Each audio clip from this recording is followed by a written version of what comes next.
update ng bayan. Maasahan anumang panahon.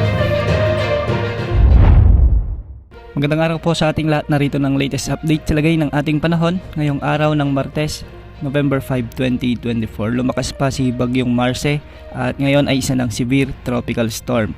Huling namataan ito sa layong 650 km hilagang silangan ng Daet, Camarines Norte o di kaya naman ay 780 km silangan ng Baler, Aurora. Taglay na nito ngayon ang lakas ng hangin na maabot sa 110 km per hour malapit sa gitna at pagbugsong maabot sa 135 km per hour. Kumikilos ito ng 25 km ng hilagang kanluran. Dahil nga dito, nakatas na ang tropical cyclone wind signal number 1 sa bahagi ng Batanes, Cagayan kasama ng Babuyan Islands, ang northern at eastern portion ng Isabela, ang northern portion ng Apayao, kasama na ang northern portion ng Ilocos Norte. Ang mga lugar na ito ay makakaranas na ng mga pag-ulan at pagbugso ng hangin sa susunod na 36 hours. Dahil nga kay Bagyong Marce, makakaranas na ng maulap na kalangitan na may mga kalat-kalat na pag-ulan na at may kasamang thunderstorms ang ilang bahagi ng Cagayan Valley, Apayao, Kalinga, Quezon Province at Bicol Region. Samantala magiging bagyang maulap hanggang sa maulap rin ang mga papawirin na may mga kasamang isolated rains sa bahagi ng eastern Visayas at Aurora Province. Dulot na rin ito ni severe tropical storm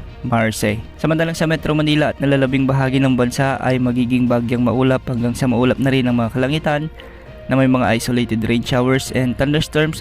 Dulot naman ito ng mga localized thunderstorms. Ayon sa Pag-asa, posibleng maabot na ni Bagyong Marce ang typhoon category ngayong araw dahil nagkakaroon ito ng rapid intensification. Kung mapapansin natin sa ating satellite animation, ay maliit lamang ang diameter ng bagyo ngunit mabagsik kung ating titignan. Sa mga susunod na oras ay kikilos na ito ng kanluran, hilagang kanluran hanggang sa mag-curve ito ng kanluran na lamang. Kung sakaling mas mabilis ang takbo o galaw nito, sa araw ng Biyernes posibleng mag-landfall ito sa may northeastern portion ng Cagayan. Hindi rin inaalis ang posibilidad na mas bumaba pa ang track ni Bagyong Marce dahil sa nakakaapekto ang northeasterly wind flow sa itaas nito na siyang magtutulak sa bagyo pababa. Sa ngayon hindi naman ito nakikitang lalakas pa bilang super typhoon, ngunit posible pa rin ang mga pagbabago. Inaasahan namang makakalabas ng ating area of responsibility si Bagyong Marce sa araw ng Sabado.